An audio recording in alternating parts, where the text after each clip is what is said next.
দেশজুড়ে চলমান বজ্রবৃষ্টির মধ্যে ৪ বিভাগে অতি ভারী বর্ষণের আভাস দিয়েছে আবহাওয়া অধিদপ্তর।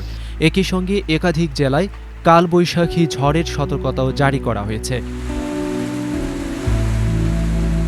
আবহাওয়া অধিদপ্তরের পূর্বাভাস অনুযায়ী আগামী ২৪ ঘণ্টায় ময়মনসিংহ, ঢাকা, খুলনা, বরিশাল, চট্টগ্রাম ও সিলেট বিভাগের অনেক এলাকায় এবং রংপুর ও রাজশাহী বিভাগের কিছু কিছু স্থানে দমকা বা ঝড়ো হাওয়া সহ হালকা থেকে মাঝারি ধরনের বৃষ্টি ও বজ্রবৃষ্টি হতে পারে।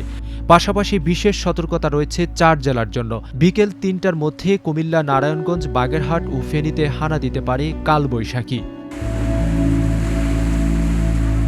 এদিকে নদীবন্দরগুলোর জন্য বিশেষ সতর্কবার্তায় বলা হয়েছে, ঢাকা, ফরিদপুর, যশোর, কুষ্টিয়া, খুলনা, বরিশাল, পটুয়াখালী, নোয়াখালী, কুমিল্লা, চট্টগ্রাম ও কক্সবাজার অঞ্চলে পশ্চিম বা উত্তর পশ্চিম দিক থেকে ঘণ্টায় ৪৫ থেকে ৬০ কিলোমিটার বেগে ঝড়ো হাওয়া বয়ে যেতে পারে।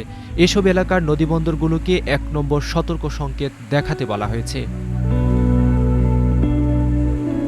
আবহাওয়া অধিদপ্তর আরও জানিয়েছে, বর্তমানে লঘুচাপের বর্ধিতাংশ পশ্চিমবঙ্গ থেকে উত্তর বঙ্গোপসাগর পর্যন্ত বিস্তৃত রয়েছে। এর প্রভাবে সারা দেশে দিনের তাপমাত্রা প্রায় অপরিবর্তিত থাকলেও রাতের তাপমাত্রা সামান্য বাড়তে পারে। গত ২৪ ঘণ্টায় দেশের মধ্যে সর্বোচ্চ বৃষ্টিপাত রেকর্ড করা হয়েছে চট্টগ্রামের সন্দ্বীপে ৭৮ মিলিমিটার।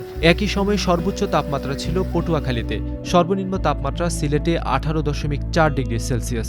আবহাওয়াবিদরা বলছেন, আগামী ৪ মের পর বৃষ্টির প্রবণতা কমতে পারে এবং ধীরে ধীরে তাপমাত্রা বাড়তে শুরু করবে।